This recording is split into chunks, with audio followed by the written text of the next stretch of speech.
ప్రతిరోజు సువార్త అనే ఆధ్యాత్మిక కార్యక్రమానికి ప్రభు నామంలో మిమ్మల్ని అందరినీ ప్రేమతో ఆహ్వానిస్తున్నాం. సిస్టర్ సుల్తాన్ నవీన్ గారు చెప్తున్న వాక్యము మీ అందరికీ దీవెనకరంగా ఆశీర్వాదకరంగా ఉందని మేము ప్రార్థిస్తున్నాం. మీ యొక్క అభిప్రాయాలు సలహాలు యూట్యూబ్ లింక్ ద్వారా మాకు తెలియపరచగలరు.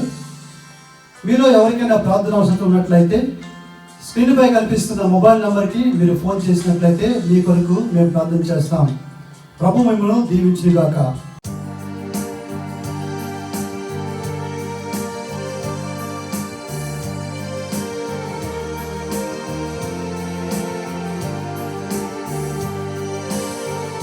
చిందెన యేసు మహిమ బిందువై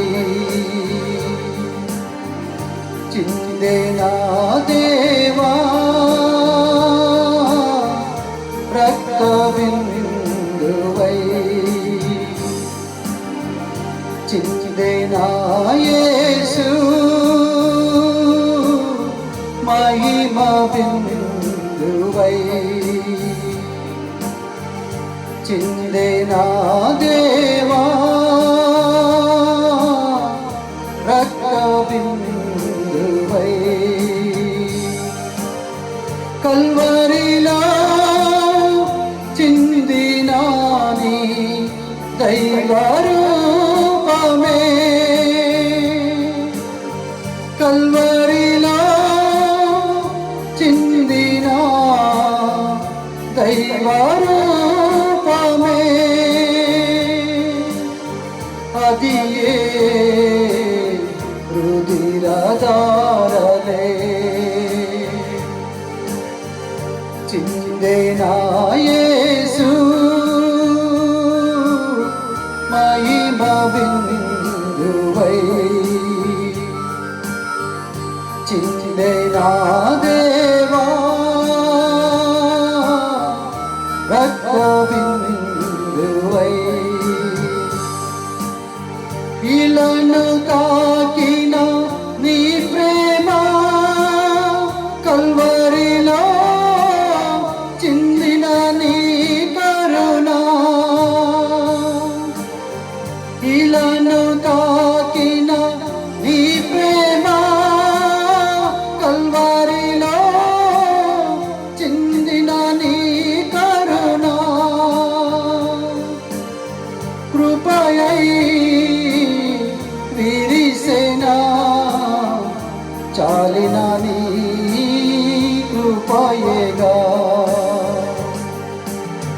కృపయై విరిసెనా చాలిన నీ కృపా చాలును నా దేవా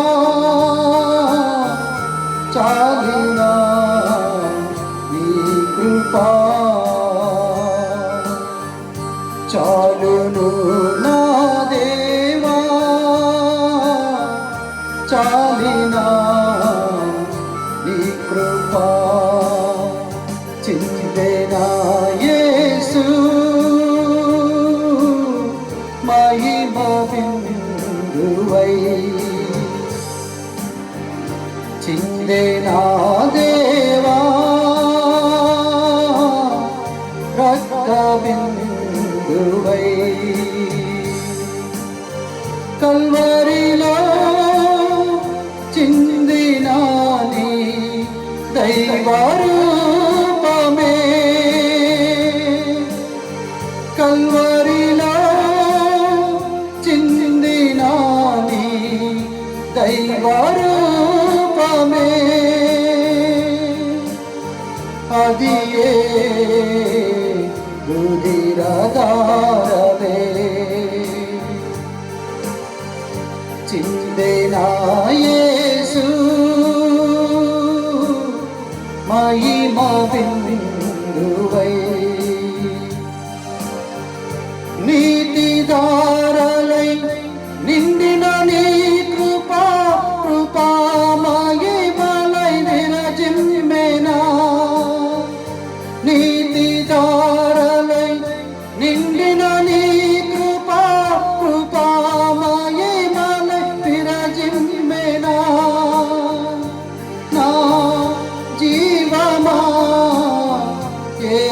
యేసయ్యా నా విమోచక నా దేవా నా జీవమా యేసయ్యా నా విమోచక నా దేవా చాలును నా దేవా చాలినా నీ కృపా చాలును నా దేవా చాలినా నీ కృపా చిందేనా యేసు మహిమ బిందువై చిందేనా దేవా రక్త బిందువై కల్వరిలో చిందినా నీ దైవరూపమే కల్వరిలో చిందినా నీ దైవరూపమే అది ఏని రుధిరధారలే చిందెనా యేసు మహిమ బిందువై చిందెనా దేవా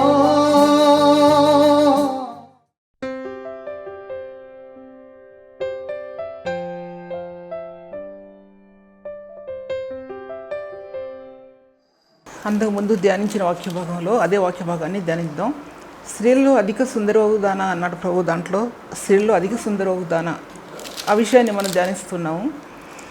ఆ పదాలు ఈ పరమగీత గ్రంథాల్లో చాలా చోట్ల రాయబడి ఉన్నాయి. ఆ మాట ఒక చోట రాయబడి ఉంది.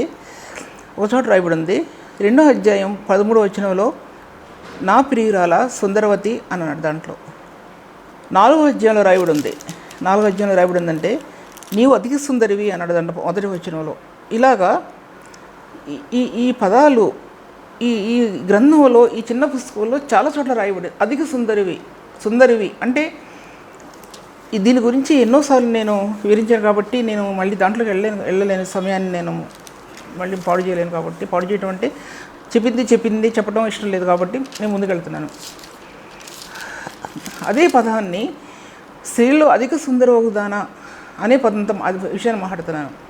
దాంట్లో సంధ్యారాగం చూపట్టుచు చంద్రబింబం అంత అందము కలదై సూర్యుని అంత స్వచ్ఛమైన కళలు కలదై సమభీకర రూపిణియగు ఈమె ఎవరు అన్నాడు. అక్కడ సమభీకర రూపిణియగు ఈమె ఎవరు, భీకర రూపిణి అన్నాడు. సంఘం ఎటువంటిదంటే భీకరత్వాన్ని ధరించింది, అంటే చూసే వాళ్ళకి చాలా భయం పుట్టించేటటువంటి సంఘం అనేది అని అన్నమాట అర్థం. ఆ భయం అంటే అంత భీకర రూపిణియగు ఈమె ఎవరు అంటారు. ఎందుకు కారణం ఏంటి? ఆ యొక్క పదం, ఆ యొక్క పిలుపు ఎందుకు వచ్చింది? అసలు ఈ యొక్క సంఘంలోనికి ఎందుకు వచ్చింది? సంఘం అనే ఆ యొక్క దానిలోనికి ఈ పదాన్ని దేవుడు ఎందుకు దాంట్లోకి తీసుకొచ్చాడు ఆయన? దాని అర్థం ఏంటి అంటే ఆ యొక్క సంఘంలో అగ్నికణాలు ఉన్నాయి. అగ్నికణాలు అంటే యేసుక్రీస్తు ప్రభువారు సిలువ వేయబడినప్పుడు దానికి ముందు పాత నిబంధన గ్రంథంలో అంతకుముందు మెసేజెస్ ఎన్నో ధ్యానించాం, యూట్యూబ్ మెసేజెస్ ధ్యానించాం. మరి ఎంతమంది ఉన్నారో తెలియదు.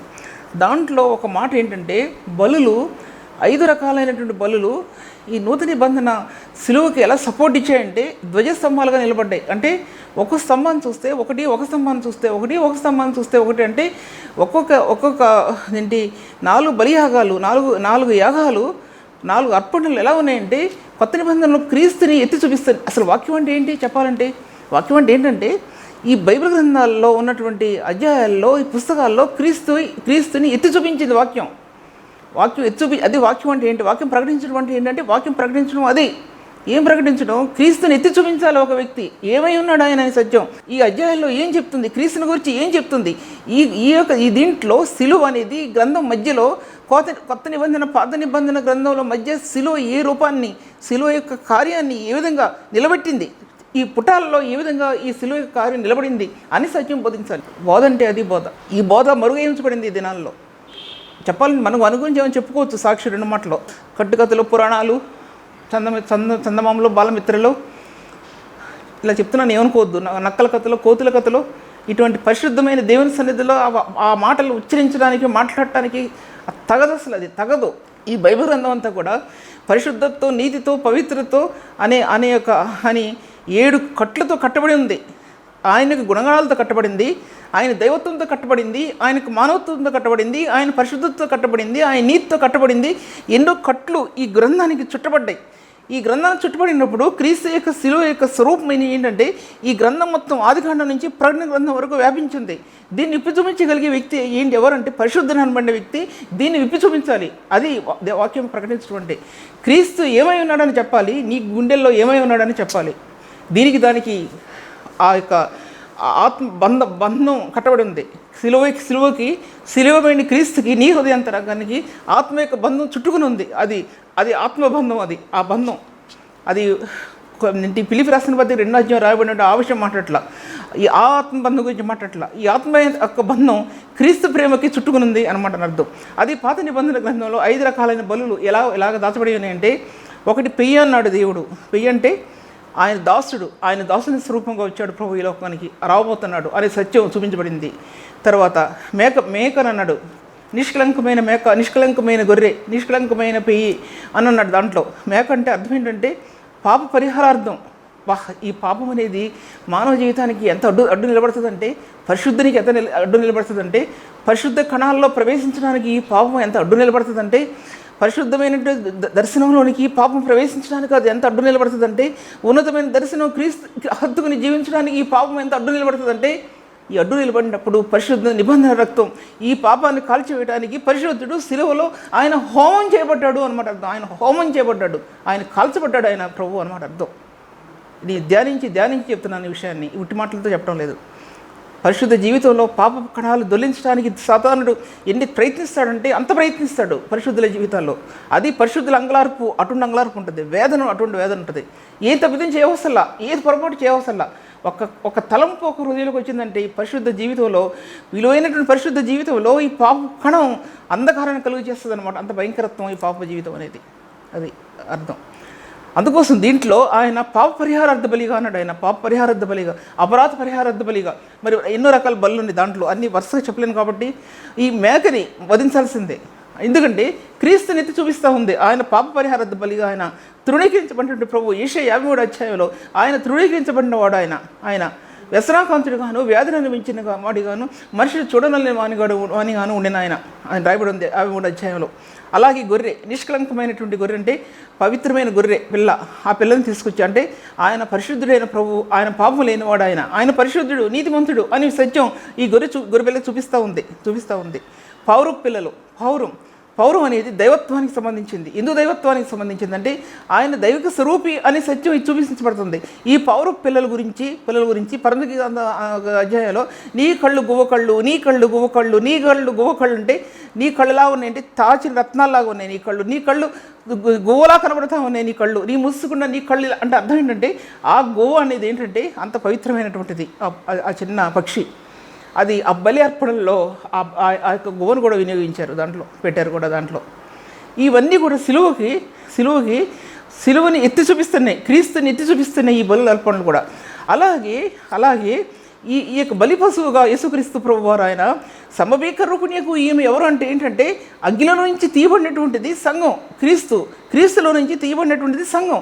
ఆయన కాల్చబడ్డాడు, హోమం చేయబడ్డాడు. ఆయన ఈ బలుల్లో ఇవి హోమం చేయబడ్డాయి, కానీ ఈయన ప్రపంచం మధ్యలో యెరూషలేము కొండల మీద ఆయన హోమం చేయబడ్డాడు. ఆయన ఈ హోమం, ఆయన యొక్క సుగంధం, హోమం అంటే ఆయన ఏంటి మేకులు కొట్టి గాయపరిచి కాల్చబడ్డాడంటే కాల్చబడినట్టే లెక్క. ఇంకా ఆయన యొక్క పరిమళం అంటే శ్వాసలు అంటే మామూలు మనిషి ఒక మంచి పని చేస్తే చుట్టుపక్కల వాళ్ళకి అందరికీ వెళ్ళిపోద్ది, అబ్బో ఈ వ్యక్తి పలానా వ్యక్తి అని.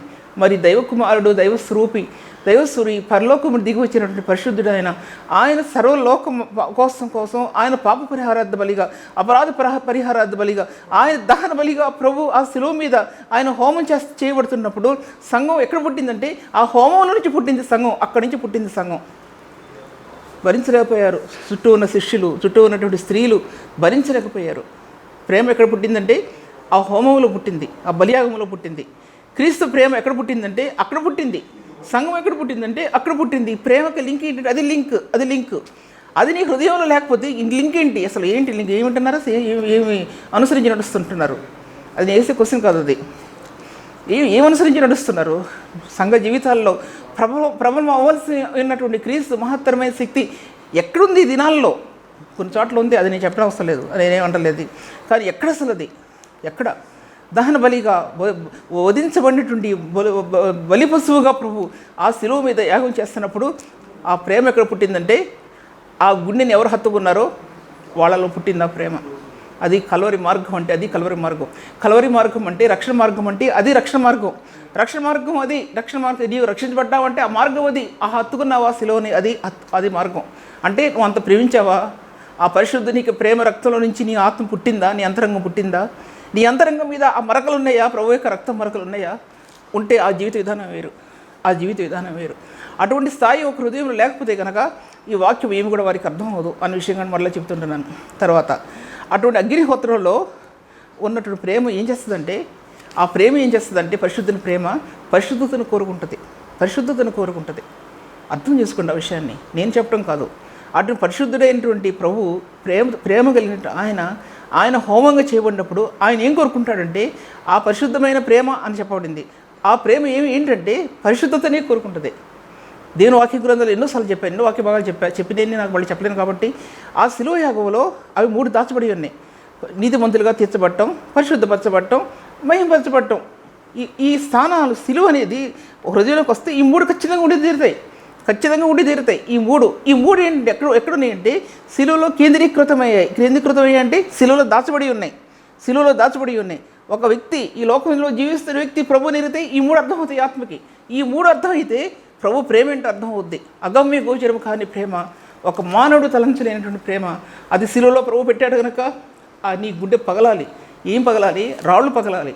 ఆ రాళ్ళు పగలపోతే ఇది అర్థం అవ్వదు. రాళ్ల వంటి హృదయాలు, బండరాతి వంటి హృదయాల్లో జీవజల నదులు ప్రవహింపజేస్తాడు ఆయన. బండ వంటి హృదయాల్లో కడిగి శిలలు పగిలిపోయాయి. పర్వతాల లాంటి శిలలు ముక్కలైపోయాయి. ఎందుకంటే ఈ ప్రేమ ముందు ఎవరు నిలబడలేకపోయారు. శిలలు పగిలిపోయి దాంట్లో నుంచి దారిలో కారింది జీవజల నదులు పారే దాంట్లో నుంచి అవి నిలబడలేకపోయాయి. ఎందుకంటే ఆత్మలు కూలిపోయారు. దుష్టులు, దుర్మార్గులు, హంతకులు సహితం నేలను పడిపోయారు. ఎందుకంటే ఆ ప్రేమకు దాసులై. ఎంతోమంది చూశాను నా చిన్న వయసులో ఉన్నప్పుడు చెప్పుకునేవారు, గుంటూరులో పలానా గజ దొంగ మారాడండి, పలానా గజ దొంగ మారాడు, పలానా గజిన దొంగ మారాడు, అలా చెప్పుకునేవారు అప్పుడు. ఇప్పుడు మా సంగతి నాకు తెలియదు. అయ్యే నా హృదయంలో ఉండిపోయాయి. ఎంత కఠినాత్ములు సహితం, బందిపోటు దొంగలు సహితం మార్చబడ్డారు. ఎందుకంటే క్రీస్తు శిలువ ప్రేమను అటువంటిది ఆ ప్రేమ నీ గుండెల్లో ఉంటే క్రీస్తుని గురించి నువ్వు తెలియజెప్తావు. ఏం తెలియజెప్తావు అంటే దీని గురించి చెప్తావు, మరి దేని గురించి చెప్పలేవు. నీ గుండెల్లో ఉన్నది ఏదో అది మాట్లాడతావు. నీ గుండెల్లో ఏదుందో అది మాట్లాడతావు. నీ గుండెల్లో కనుక లేకపోతే దాని గురించి ఒక మాట కూడా చెప్పలేరు ఎవరు అన్నమాట అర్థం. కనుక ఈ ప్రేమ అనేది పరిశుద్ధతను కోరుకుంటుంది. ఒక వ్యక్తి జీవితంలో అంత పరిపూర్ణమైన ప్రేమ, నిష్కపటమైన నిందారహితమైన ప్రేమ, అగ్ని వంటిది ఆ ప్రేమ. అగ్ని వంటిది, అగ్ని హోమంలో నుంచి దిగి వచ్చింది ఆ ప్రేమ కలుషితాన్ని ఒక ఇతర జీవితాలు కోరుకోదు. ఇతరుల జీవితాల్లో కలుషితమైన జీవితాన్ని కోరుకోదు. అది అగ్ని వంటిది ఆ ప్రేమ అగ్ని వంటిది. ఎందుకంటే అగ్ని స్వరూపిగా ప్రభు మళ్ళీ వస్తాడు. ఇప్పుడు చూపిస్తున్నాడు ఆయన ప్రేమ నిజమే, కానీ అగ్ని వంటి దేవుడు మరలా అగ్ని స్వరూపిగా ప్రభు ఈ లోకానికి వస్తాడని సత్యం కూడా చూపించబడుతూ ఉంది. అందుకోసం ఈ కోణం అనేది, రక్తపు కోణం అనేది ఎక్కడ పుట్టిందంటే ఆ అగ్ని హోమంలో పుట్టింది.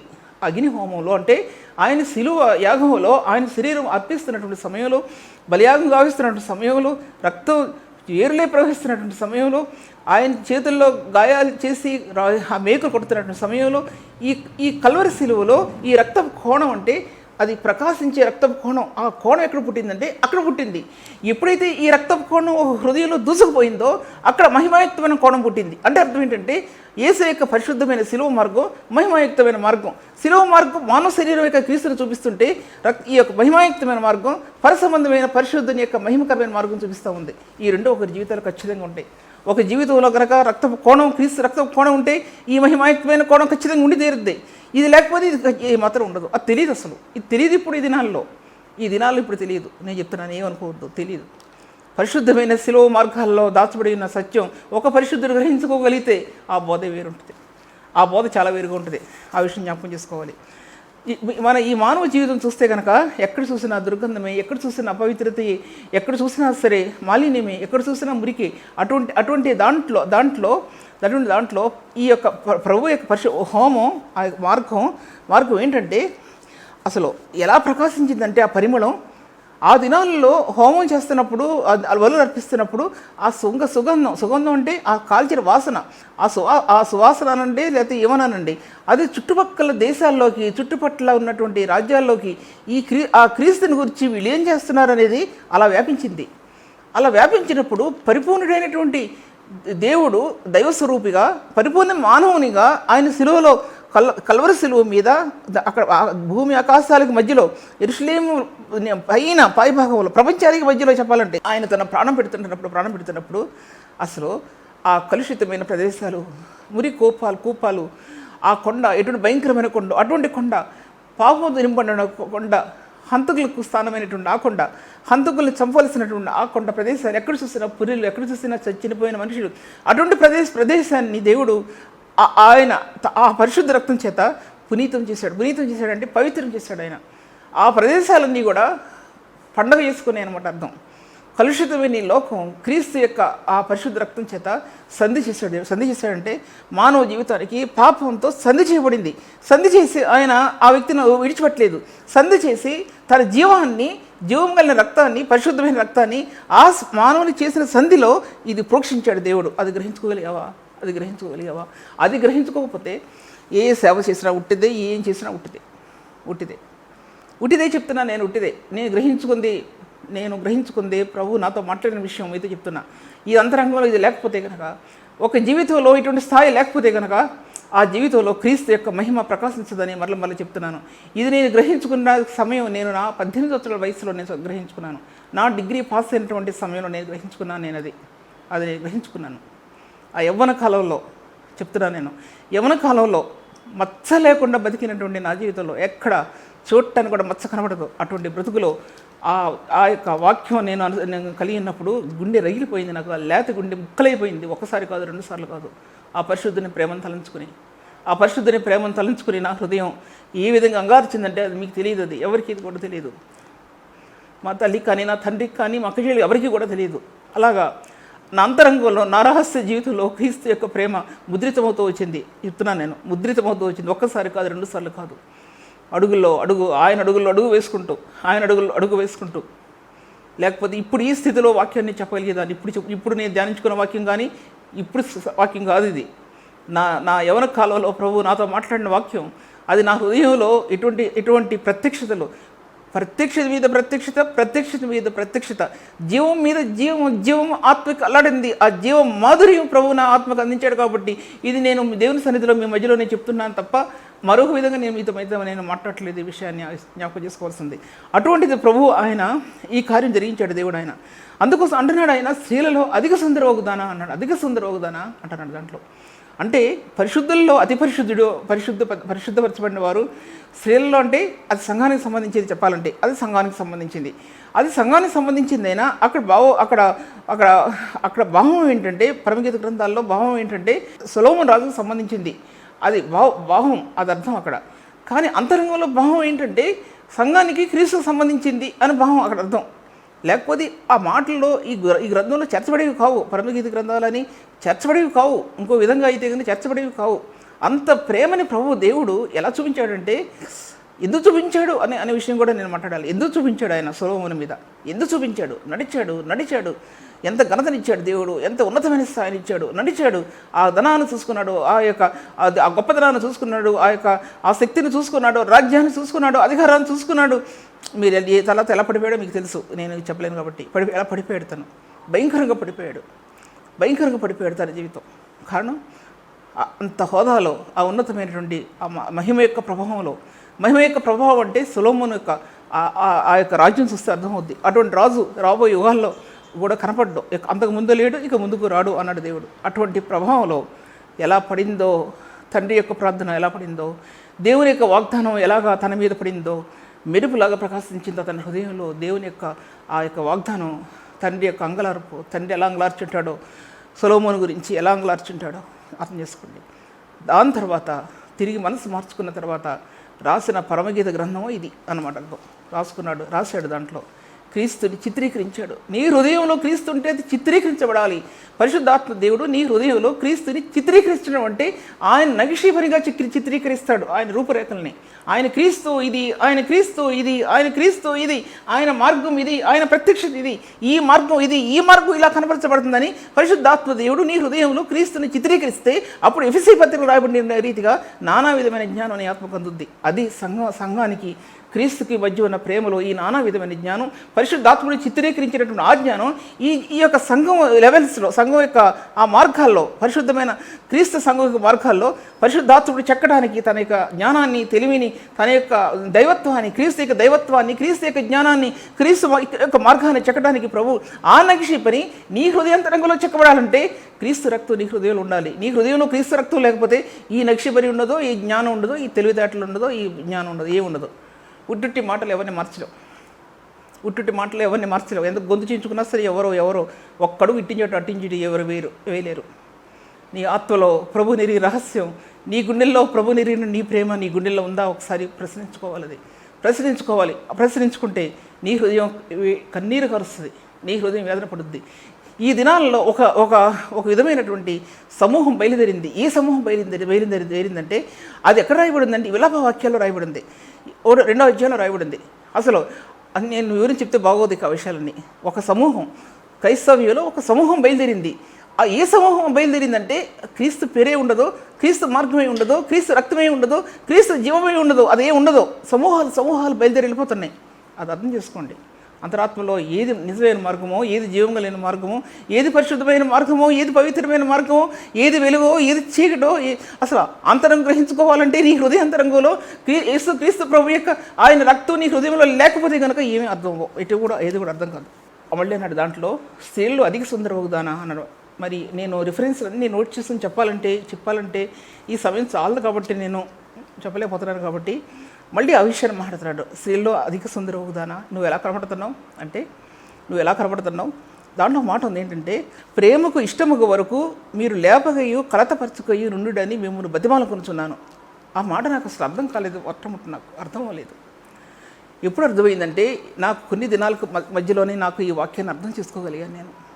ఆ ప్రేమకు కలతపరచొద్దు నాకు అర్థమైందంటే, కలతపరచుకయు ఇష్టముగా వరకు లేపకయు కలతపరచుకయు ఉండుడని నేను మిమ్మల్ని బతిమాలకొనుచున్నాను. అంటే అర్థం ఏంటంటే, ఒక వ్యక్తి, ఒక స్త్రీ కానివ్వండి, లేక పురుషుడు కానివ్వండి, లేదా సంఘం కానివ్వండి, ఏది తీసుకున్నా సరే ఈ సంస్థను విడిచిపెట్టి మన లోకంలో మనం ఆనందించేవి ఎన్నో ఉంటాయి. ఈ లోకంలో ఎన్నో ఉంటాయంటే మనిషికి చేతిలో డబ్బులు ఉంటే, అంతస్తుంటే, వాళ్ళు తిరగని ప్రదేశం లేదు, కొననటువంటి వస్తువు లేదు, అలా ఉంటుంది లోకం. ఆకర్షణ అటువంటి దాంట్లో. తర్వాత ఇంట్లో కూడా ఎన్నో చేయాలని ఉంటుంది, కానీ అవన్నీ విడిచిపెట్టేసేసి క్రీస్తు ప్రేమతో సంధించబడి హృదయం ఎన్ని గంటలు కూర్చోగలవు? ఒకసేపు ఒక కుర్చీలో కానీ, ఒక సోఫాలో కానీ ఎన్ని గంటలు కూర్చోగలరు? ఎంత ప్రేమ హృదయంలో ఉంటే కూర్చోగలరు? ఎన్ని గంటల్లో కూర్చోగలగాలంటే, ఎంత ప్రేమ చేత నీ హృదయం బంధించబడితే క్రీస్తులో నువ్వు కూర్చోగలవు, నీ వాక్యాన్ని ధ్యానించగలవు? లేకపోతే ధ్యానించగలరా? ఎవరు ధ్యానించలేరు. ఆ ప్రేమ ఏంటంటే మానవ హృదయాన్ని బంధించిందంటే అసలు హృదయాన్ని ఏకం చేసుకొని తనలో అన్నమాట. అది ఆ ప్రేమ. అది కనుక నీకు లేకపోతే వాక్యాన్ని ఏం ధ్యానిస్తాం మనం? డే టైం ధ్యానించకపోతే నైట్ టైం అసలు నైట్ టైం ఇంకెక్కడ ధ్యానిస్తారు? డే టైం ధ్యానించిన వాళ్ళు ఆ ప్రేమ కవాటాలు తెరుచుకుని ఈ లోకంలోకి వచ్చింది ఆ ప్రేమ అనమాట. ప్రభు అంటున్నాడు, స్త్రీల్లో అధిక సుందరవుదానా అంటున్నాడు ఆయన. అది బైబిల్ గ్రంథంలో, పాత నిబంధన గ్రంథంలో, నిర్గమకాండంలో, లేవికాండంలో రాయబడింది. పరిమళ సువాసన రాయబడింది. ఆయన ఇటువంటి పరిమళ సువాసన ప్రభు అభిషేకించాడు ఆ దినాల్లో పరిశుద్ధుల్ని. అంటే సేవలో ఉన్న వారిని, యాజకుల్ని అభిషేకించాడంటే ఆయన తన స్వరక్తం చేత ఈ లోకంలో పరిశుద్ధుల్ని పవిత్రులుగా చేసి, పరిశుద్ధాత్మ దేవుని చేత నేటి సంఘాన్ని, నేటి పరిశుద్ధుల్ని ప్రభు ఆయన తన స్వరక్తం చేత అభిషేకించాడు. అది పరిశుద్ధాత్మ దేవుని యొక్క అభిషేకం అనేది అంతరాత్మలో ఎన్నిసార్లు జరుగుద్ది? ఒక వ్యక్తికి ఎన్నిసార్లు జరుగుద్ది? అరుస్తే జరగదు, లేకపోతే కేకలు పెడితే జరగదు, ఇలా పెడితే ఏం పట్టినా జరగదు. ఆ హృదయంలో క్రీస్తు ప్రేమ నీ హృదయంలో ఉంటే దాంట్లోనే పుట్టుద్ది అభిషేకం అనేది. దాంట్లోనే పుట్టుద్ది అభిషేకం. ఎక్కడి నుంచి ఆకాశాల మీద నుంచి ఎగిరి ఇచ్చే తల మీద పడదో, మన మీద పడదో గ్రహించుకోండి. ఎక్కడ పుట్టుద్ది అంటే, ఎక్కడ హృదయంలో క్రీస్తు రక్తం ఉందో అక్కడ పునరుత్థానం యొక్క మహిమ, ఈ రెండింటి మధ్య పరిశుద్ధాత్మని యొక్క అభిషేకం ఒక హృదయంలో నూతనత్వాన్ని తీసుకుని వస్తుంది. పరిచర్యలో వివాహాలని ఒక ప్రత్యక్షతని ఆత్మకు అందిస్తుంది. అందుకోసం ఆయన మరణ పునరుత్థానాలు అంత ప్రాముఖ్యమైనటువంటివి. ఆయన బాప్తిసం ఇవ్వబడిందంటే ఎందుకు ఇచ్చాడు బాప్తిసం? ఉట్టిగా నేను నమ్ముతున్నాను తీసుకునే బాప్తిసం కాదు అది. క్రీస్తునందు విశ్వాసం ఉంచడం ద్వారా ఆయన మరణంలోనికి నువ్వు బాప్తిసం పొందుతున్నావు. ఆయన మరణంలోనికి, క్రీస్తు యొక్క రక్తంలోనికి నువ్వు బాప్తిసం పొందుతున్నావు. ఆ బాప్తిసం పొందితే ఈ పునరుత్థాన మహిమని ఆత్మను అలంకరిస్తుంది, లేదా అలంకరించదు. ఉట్టుట్టి బాప్తిసాలు ఏం కుదరవు. చెప్తున్నా నేను. నిజమైనటువంటి స్థాయిలో బాప్తిసం తీసుకుంటేనే ఆత్మ పవిత్రం చేయబడుతుంది. అది రక్షణ మార్గం. ఆ రక్షణ మార్గంలో ఎంతవరకు నిలబడి ఉన్నాం? ఒకవేళ అది సరిగ్గా నిలబడలేకపోతే ఆ రక్షణ పోదు. నిజంగా ప్రభు సరి నిలబడితే ఆ రక్షణ పోదు. నీ జీవితకాలం అంతా కూడా నువ్వు ఆ రక్షణలో ఒక్కసారి పడిపోయినా దేవుని సన్నిధిలో తిరిగి లేచి ప్రభువుని హత్తుకుంటావు అన్న విషయం జ్ఞాపకం చేసుకోవాలి. దాంట్లో తర్వాత ఆ ప్రేమ ఎటువంటిదంటే ఈ షారోను పద్మ గురించి బైబిల్ ఎందుకు రాయబడింది? షారోను పద్మం ఎందుకు రాయబడింది? ఈ షారోను పద్మం మీద ఎన్నో పాటలు వచ్చాయి. ఒక పాటకి మించి పాట, ఒక పాటకు మించి ఒక పాట ఎందుకు వచ్చాయి? ప్రేమలో పుట్టింది ఈ షారోను పద్మం. ఎక్కడ పుట్టిందంటే ప్రేమలో పుట్టింది. పరలోకం దిగి వచ్చి ప్రేమలో పుట్టింది. ఎక్కడ పుట్టిందంటే ఈ లోకంలో బురద లోయలో పుట్టింది. బురద లోయల్లో, మురికి గుంటల్లో, దుర్గంధంలో, పాపంతో నింపండి ఈ లోకంలో పుట్టింది. ఎక్కడ పుట్టిందంటే పరలోకం దిగి వచ్చి దాంట్లో పుట్టబట్టి అలా షారోను పద్మ అన్నాడు. షారోను పద్మ అంటే ఆ పద్మం దైవత్వాన్ని సంతరించుకుంది. దైవత్వంతో తళతళలాడుతూ, దైవత్వంతో విలవిలాడుతూ ఆ పుష్పం, ఆ రేఖలు, ఆ బంగారు కాంతితో, దైవత్వం యొక్క కాంతితో, దైవత్వం యొక్క మహిమతో, ఆ శిలువ యొక్క సుగంధంతో ఆయన పరలోకం నుండి భూమి మీదకి ఎక్కడ దిగి వచ్చాడంటే ఈ మట్టిలోకి, చీకటమయమైనటువంటి పాపపూరితమైనటువంటి ఈ మనుషుల దగ్గరికి, లోకంలోనికి ఆయన వికసించాడు. ఆయన ఎలా వికసించాడంటే షారోను పద్మమై వికసించాడు. ఆ వికసింపు ఆ లోయల్లో ఉండి పద్మాలు ఇప్పి చూపిస్తున్నాయి. ఆయన చూసి, ఆ షారోను పద్మాన్ని చూసి లోయల్లో పద్మాలు డ్యాన్స్ చేస్తున్నాయి. అంటే అర్థం ఏంటంటే ఆ షారోను పద్మానికి ఉన్నటువంటి ఆ యొక్క భంగిమ అంటే అర్థం ఏంటి? ఇంకో వర్డ్ ఏంటంటే ఆ చెక్కిన విధానం, ఆయన చెక్కబడిన విధానం, ఆయన కలవరలో చెక్కబడిన విధానం చూస్తానికి ఎంతో వేదన, దుఃఖం కలిగిన మన జీవితాల్లో ఆయన కలవరలో చెక్కబడిన విధానం, ఎంతో నగిషీ పనిగా చెక్కబడిన విధానం, ఆయన కలవరి శిలువలో ఆ రక్తంలో మహిమాయుక్తమైన ప్రభువు నగిషీ పనిగా ఆ కలవరి రక్తంలో దాచబడ్డ ఉన్నాడని సత్యం ఎవరికి తెలుసు? అది ఎవరికి కూడా తెలియదు, కొంతమందికే తెలుసు. నీ హృదయం ప్రభువుకి అప్పగిస్తే నీ కళ్ళల్లో నీళ్ళు దారిలే కారితే నీకు అర్థం అవుద్ది, లేదా నీకు అర్థం అవ్వదు. దూరం నుండి చూసిన వాళ్ళకి ఏమో అర్థం అవ్వదు, దాంట్లో కలిసి జీవించే వారికి అది అర్థం అవ్వదు. షారోను పద్మం అటువంటిది.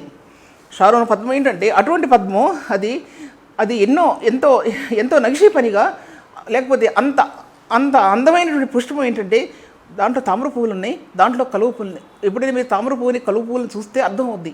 ఆ తామర పువ్వుని దగ్గర నుంచి మీరు చూస్తే కనుక దేవుణ్ణి స్తుతించకుండా ఏ వ్యక్తి కూడా ఉండలేరు. అంత పెద్ద తామర పుష్పం బయట నుంచి చూస్తే చిన్న పుష్పమే కాదు, దగ్గర ఇంత పెద్ద తామర పుష్పం. దానిలో ఉన్న రేఖలు ఎలా ఉంటాయంటే ఒకేలాగా ఉంటాయి. దానిలో ఉన్న రేఖలు ఎలా చేశాడు దేవుడు అసలు ఆ తామర పుష్పం అనిపిస్తుంది నాకు. ఆ అందమైనటువంటి ఆ కళలో ఏ కళాకారుడు కూడా, ఏ యొక్క చిత్రకారుడు కూడా దేన్ని కూడా తీర్చిదిద్దలేరు. అది ఏ కళాకారుడు, ఏ చిత్రకారుడు తన నగిషీ పనితో అటువంటి ఆ రూపాన్ని తీసుకురాలేరు ఎవరు. కానీ పరిశుద్ధాత్మ దేవుడు ఆయన మన ప్రభు అయిన యేసుక్రీస్తు ప్రభు యొక్క శిలువ రక్తాన్ని ప్రభు మన కోసం, దేవుని యొక్క సంఘం కోసం నగిషీ పనిగా ప్రభు ఆయన మన జీవితాలకి నగిషీ పనిగా ప్రభు ఆయన తీర్చిదిద్దాడనే సత్యాన్ని మనం లెక్కించుకుని మనం జ్ఞాపకం చేసుకోవాల్సి ఉంది. అటువంటి మార్గాన్ని ప్రభు తెరిచాడని జ్ఞాపకం చేసుకోవాలి. తర్వాత దాంట్లో రాయబడింది, దాంట్లో ఆ కాంతి ఎటువంటిదంటే నా అంతరంగానికి ఎలా అర్థమయ్యేదంటే, ఆ కాంతి ఎటువంటి అర్థమయ్యేదంటే ఆ పుష్పం ఎలా ఉంది అనేది నా మనోనేత్రాలకి స్పష్టంగా నాకు కనిపించేదంటే ఏ కవి కూడా, ఏ పోయిట్ కూడా ఊరకనే చెప్పేసారు అలాగా. మామూలు పోయిట్స్ ఏంటంటే బయట ప్రకృతిని గురించి రాస్తారు, చెప్తారు, పద్యాలు పాడతారు, కబురు కడతారు. కానీ ఆత్మలో పొయిట్ ఏంటంటే క్రీస్తు ఎరిగినటువంటి ఒక వ్యక్తి. ఆ పొయిట్ ఎలా ఉంటుందంటే క్రీస్తు మహిమను గురించినటువంటి ఆ చిత్రీకరణ అనేక విధాలుగా ఆయన పరిశుద్ధాత్మ దేవుడు చిత్రీకరిస్తున్నప్పుడు ఆ మహిమను గురించినటువంటి స్థాయి చాలా వేరుగా ఉంటుంది. ఆ విషయం జ్ఞాపకం చేసుకోవాలి. అది దాంట్లో ఆ పుష్పంలో నీ ఎటు చూసినా దైవత్వమే కనపడుతుంది. దైవత్వం ఎందుకు కనపడుతుంది ఆ పుష్పం అంటే? అసలు ఎందుకు కనపడుతుంది అంటే అర్థం ఏంటంటే, ఈ మానవ లోకంలో, ఈ పతనమైన మానవ జీవితంలో ఇటువంటి ఈ పరిశుద్ధులైన ప్రభు గనక అంతరాత్మ లేకపోతే ఈ మానవ జీవితం అసలు ఏమైపోయేది? లోకం తలించేది. నేటి క్రైస్తవ జీవితంలో నామినల్ క్రిస్టియన్స్ ఏ విధంగా తలుస్తున్నారో అసలైన క్రీస్తు నీతి వారికి అందక చెప్పలేక వారు వినలేని స్థితిలో వారు ఉంటున్నారు. వారు ఎందుకు తెలియట్లేదంటే వినలేకపోతున్నారు క్రీస్తు యొక్క నీతి. ఆ యొక్క షారోను పుష్పంలో దైవత్వంతో కూడిన నీతి అంటే మిలమిల మాట్లాడుతూ మెరిసే ఆ నీతి జీవప్రదమైన నీతి అన్నాడు రోమిల్లో రాసిన పత్రిక. జీవప్రదమైన నీతి, జీవంతో ఆ నీతి ప్రకాశిస్తున్న నీతి ఈ పుష్పం యొక్క సౌందర్యాన్ని ప్రకాశింపజేస్తుంది. ఎక్కడ ప్రకాశింపజేసింది? ఈ బురదగుంటల్లో ప్రకాశింపజేసింది. ఆ సౌందర్య కాంతివంతమైనటువంటి ఆ దేవుడు కలవరి శిలువ మీద తన ప్రాణాన్ని పెట్టాడు అన్నమాట అర్థం. అటువంటిది ఆ పుష్పం. అటువంటి పుష్పాన్ని దేవుడు షారోను పుష్పం అంటే అది అర్థం. ఆ షారోను పుష్పం దాన్ని నేను చెప్పలేను కదా దాని గురించి. అది ఎంత అసలు ఆ రహస్యం కానీ, ఆ రహస్యమైన ప్రేమ కానీ ఒక హృదయంలో క్రీస్తు ఎలా ప్రేమించాడు ఆయన సంఘాన్ని ఈ షారోను పుష్పం బహుతేటగా చూపిస్తూ ఉంది. జ్ఞాపకం చేసుకోండి. అది ఎఫెసీ రాసిన పత్రికలో చూపించాడు అన్నాడు ఆయన. ఇది మర్మం, నేను క్రీస్తుని గురించి సంఘాన్ని గురించి చెప్తున్నా. నేను క్రీస్తుని గురించి ఆ మాట నాకు చాలా ఇష్టం అనమాట. నేను క్రీస్తుని గురించి సంఘాన్ని గురించి చెప్తున్నా. నేను చెప్పేది ప్రభువుని గురించి, ఈ లోకాన్ని గురించి కాదు, ఈ లోక సంబంధమైన విషయాల గురించి చెప్పడం లేదు. నేను కంపేర్ చేసేది సంఘానికి క్రీస్తుకి ఉన్నటువంటి రహస్యం, ఆ ప్రేమ గురించి మీకు చెప్తున్నా. ఈ మాటలు ఎన్నోసార్లు చెప్తున్నాను. అందుకోసం ఈ పరిచర్య అనేది ఎలా విప్పారిందంటే, ఆ పుష్పం ఎలా విప్పారింది అంటే నీ ఆత్మలో ఉండాలి. అది నీ కళ్ళతో చూసేది కాదు. బురదగుంటల్లో నువ్వు జీవిస్తున్న మనం, ఈ బురద లోయల్లో బతుకున్న మన జీవితంలో ఎప్పుడైతే షారోను పుష్పం నీ హృదయంలో, నా హృదయంలో ప్రకాశించిందో ఆ శ్వాసనే వేరు, ఆ జీవితమే వేరు, ఆ సుగంధమే వేరు, ఆ నడకే వేరు, ఆ మార్గమే వేరు, ఆ నడిచే అడుగులే వేరు. ఆ అడుగులు జ్ఞాపకం చేసి ఎటువంటి అడుగులు వేస్తూ మన జీవితం నడుస్తున్నాం అనే సత్యాన్ని కూడా మనం జ్ఞాపకం చేసుకోవాల్సి ఉంది. తర్వాత మహిమ నుండి అధిక మహిమలోనికి అన్నాడు. అక్కడ పరిచర్య ఎలా విప్పారుతుందంటే మహిమ యొక్క ప్రకాశంలో నుండి అత్యధికమైన మహిమలోనికి పరిచర్య విప్పారటం అంటే మీరు చూడండి. నేను ఉట్టి పుష్పాల గురించి చెప్తున్నా. పుష్పాల గురించి చెప్పినా సరే మీరు కొన్ని గార్డెన్స్లో పుష్పాలు ఉంటాయి. అసలు ఎన్ని రకాలైన పుష్పాలు ఉంటాయో, ఆ మార్గాలు ఎలా ఉంటాయో అసలు మా బ్రదర్స్ చెప్తుంటారు నాకు ఎలా ఉంటాయో. నేను చూడలేదు కానీ అబ్రాడ్లో నేను కొన్నే చూశాను కానీ వాళ్ళు చూసి నాకు చెప్తారు. అసలు ఆ పుష్పాలు ఆ బడ్స్ అవి ఇలాగా వికసించినప్పుడు ఆ సౌందర్యం ఒక వ్యక్తి చూడాలి. ఆ సౌందర్యం ఒక పుష్పం కాదు కదా. ఒక చెట్టు ఉందంటే కొన్ని వందల వేరు పుష్పాలు పూస్తుంది. రోజెస్ ఏంటంటే కొన్ని వందల బడ్స్ ఉంటాయి ఒక్క చెట్టు మీద. అది పుష్పించినప్పుడు ఎంత సౌందర్యం, ఆ కళ ఎటువంటి కళ ఉంటుంది దాంట్లో. అలాగా ఆ రోడ్డంతా కానీ, ఆ ఇల్లంతా కానీ, ఆ తోటలన్నీ కానీ ఆ పువ్వులతో అవి వికసించినప్పుడు దాంట్లో ఒక విధమైన కాంతి కనబడుతుంది. మన హృదయాన్ని తాకుతుంది. మరి మీకు తాకుతుందో నాకు తెలియదు కానీ నాకు మాత్రం తాకుతుంది ఆ సౌందర్య కళలో. అలాగే క్రీస్తుని కలిగిన వ్యక్తి జీవితంలో క్రీస్తుని అనుసరించి నడుస్తున్న వ్యక్తి జీవితంలో ఈ దైవత్వం అనేది కళ, ఒక సౌందర్యవంతమైన కళ. నీకు తెలియకుండానే నీ అంతరంగం ఎలా ప్రకాశిస్తుందో నీ ముఖం కూడా సౌందర్యంతో ప్రకాశిస్తుంది, దైవత్వంతో ప్రకాశిస్తుంది. అది నీకు తెలియదు, నాకు తెలియదు ఆ విషయం. అది దైవత్వం. ఆ దైవత్వం ఏంటంటే ఈ దైవత్వంలో ఒక చిన్న బొట్టు పడితే ఏదన్నా నాశనం అయిపోద్దంటే అది ప్రకాశించదు. అది ఇంకా ప్రకాశించదు. పరిశుద్ధుడైన ప్రభు, అటువంటి ప్రభువు ఆయన, అటువంటి దేవుడు ఆయన ఈ యొక్క సౌందర్యం అంటే ఆత్మ సంబంధమైనటువంటి ఈ మహిమ యొక్క సౌందర్యాన్ని ఆయన అన్నాడు కొరింథీ రాసిన పత్రిక 2 కొరింథీ రాసిన పత్రిక 2వ అధ్యాయం ఆఖరి భాగంలో ఆ మహిమ నుండి అధిక మహిమలోనికి, ఆ మాటని ఎన్నిసార్లు ఉపయోగించానో తెలియదు నాకు, కానీ మళ్ళీ మాట్లాడుతున్నాను. ఆ మాటని అధిక మహిమలోనికి, పరిచర్య అధిక మహిమలోనికి విస్తరించాల్సమా? పరిశుద్ధ జీవితం అధిక మహిమలోనికి విస్తరించినప్పుడు పరిచర్య అధిక మహిమలోనికి విస్తరిస్తుంది. అది దాంట్లో మనకు తెలియనటువంటి విషయాలు, మనకు తెలియనటువంటి సత్యాలు, ఈ మహిమ యొక్క ప్రభావంలో ఆత్మ ప్రకాశించడం మనం జ్ఞాపకం చేసుకోగలుగుతుంటున్నాం. దాంట్లో మనకు తెలియదు అది. అందుకోసం దాంట్లో దైవత్వం యొక్క రేఖలు, అంటే రేఖలను ఎందుకంటున్నాను, రేఖలంటే దీంటి ఇవి కాదు, పుష్పాలు ఉన్న రేఖలు కాదు నేను చెప్పేది. రేఖలంటే డ్రా చేస్తాడు దేవుడు కొన్ని అంతరంగంలో దైవత్వం నుంచి కొన్ని డ్రా చేస్తాడు. డ్రా చేయటం అంటే అంతరంగంలో అవి ప్రకాశింపజేస్తాడు ఆయన. అది తెలియదు, ఎవరికి కూడా తెలియదు.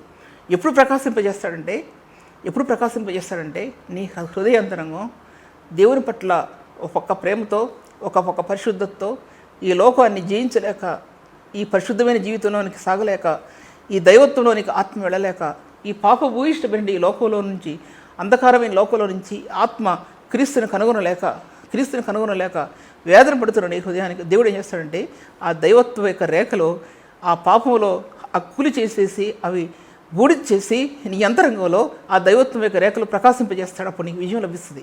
అప్పుడు మహిమ నుంచి అధిక మహిమలోనికి నీ అంతరంగం ప్రకాశించడం నువ్వు చూడగలుగుతావు. దైవత్వం యొక్క మహిమ నీ హృదయంలో డ్రా చేయబడుతుంది. జ్ఞాపకం చేసుకోండి. నువ్వు చేయలేని పనులు, విడుదల పొందలేని అపవిత్రత, నువ్వు విడుదల పొందలేని పాపం, ఈ లోక సంబంధమైన పాప క్రియలు దాని నుంచి విడుదల పొందలేక వేదన పడుతున్న సమయంలో, ఒక వ్యక్తి వేదన పడుతున్న సమయంలో దేవుడు నీ హృదయవాంఛను తీర్చడానికి ఆయన దైవత్వం యొక్క కాంతి కిరణాలు నీ హృదయంలో ప్రకాశించినప్పుడు అప్పుడు నీకు విజయం ఆత్మకు లభిస్తుంది అనమాట అనర్థం.